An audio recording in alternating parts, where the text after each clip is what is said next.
Video topic: why modern media is more powerful than government and religion. Power no longer sits where we think it does. For most of human history, control flowed through two institutions: government, which ruled the body, and religion, which ruled the soul. But today, a third force has eclipsed them both, quietly, efficiently, and without asking for permission. Modern media doesn't just inform us, it shapes what we believe, what we fear, what we desire, and ultimately, who we become. This video isn't about conspiracy. It's about power, where it actually lives now, and why almost no one is prepared to confront it. Power is not force. Power is the ability to shape perception at scale. Governments rely on laws, borders, and enforcement. Religion relies on doctrine, ritual, and moral authority. But media operates upstream of both. If you can decide what people see, what they talk about, what they ignore, and what they believe is normal, you don't need soldiers or priests.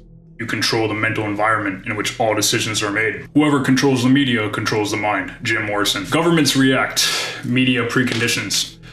Policy debates now follow media narratives, not the other way around.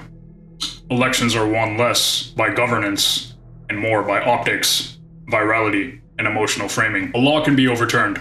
A belief, once internalized, self-enforces.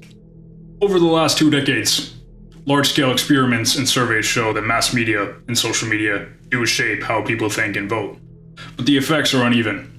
A 61 million person Facebook study during the 2010 US midterms found that a single election day social message nudging people to vote and showing which friends had already voted directly and indirectly pushed hundreds of thousands of extra people to the polls, underscoring how networked cues can mobilize real-world behavior.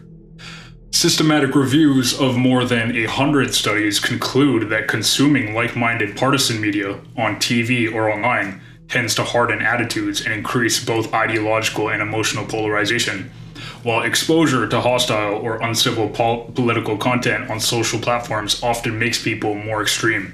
At the same time, recent national surveys in the UK find that people who mainly get political news from social media are less engaged in formal politics and less trusting of institutions, but not always more polarized than traditional news users, suggesting that media environments push different groups towards distinct mixes of apathy, activism, and anger, rather than producing a single uniform effect. Religion once answered, "Who am I? What matters? What is good and evil?" Media now answers these questions daily. Algorithms determine what lifestyles are virtuous, what opinions are sinful, who deserves praise or cancellation. These are rituals, scrolling, scriptures, headlines, and heresies, wrong opinions. And unlike religion, media never sleeps. If you don't read the newspaper, you're uninformed. If you read the newspaper, you're misinformed. Mark Twain. Media power works because it hijacks neurobiology. Fear increases in attention. Outrage increases sharing. Validation increases dependency. Modern media doesn't aim to inform, it aims to engage, because engagement is monetizable. And what is the most engaging? Conflict, identity, threat, moral superiority. The result is not an informed population, but a stimulated one. Neuroscience and psychology research suggest that social media exploits the brain's threat and reward systems by systematically amplifying fear, outrage, and intermittent rewards to keep people engaged and coming back. Studies on moral outrage show that posts expressing anger at perceived moral violations receive more likes and shares. And this social feedback reinforces future outrage in a classic reinforcement learning loop. Outrage that gets rewarded becomes more likely to be expressed again. Work on fear and arousal finds that threat-related content engages a distributed fear network, including the amygdala, insula, prefrontal cortex, and brainstem regions, which collectively heighten vigilance and attention to negative or alarming stimuli.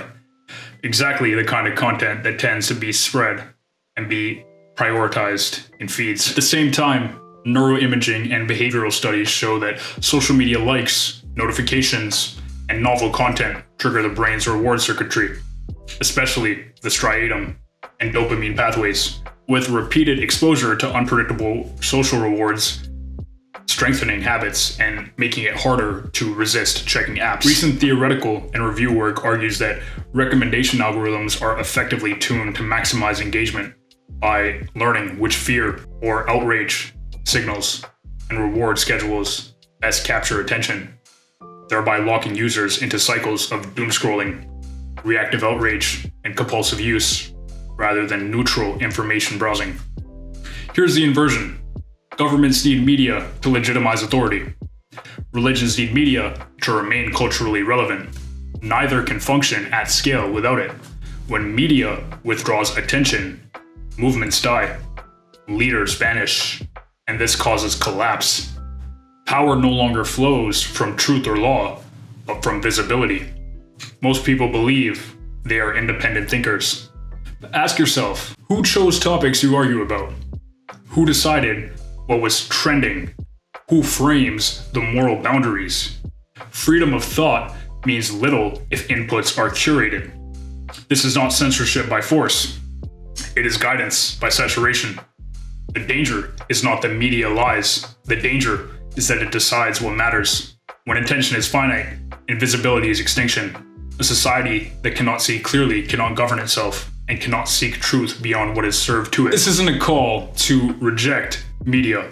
It's a call to outgrow passivity. Power is moved, and those who don't recognize where it lives will always mistake noise for truth. The first act of rebellion today is not outrage, it's awareness. Like and subscribe. It takes you 2 seconds, but it helps me out more than you can imagine. Love you guys.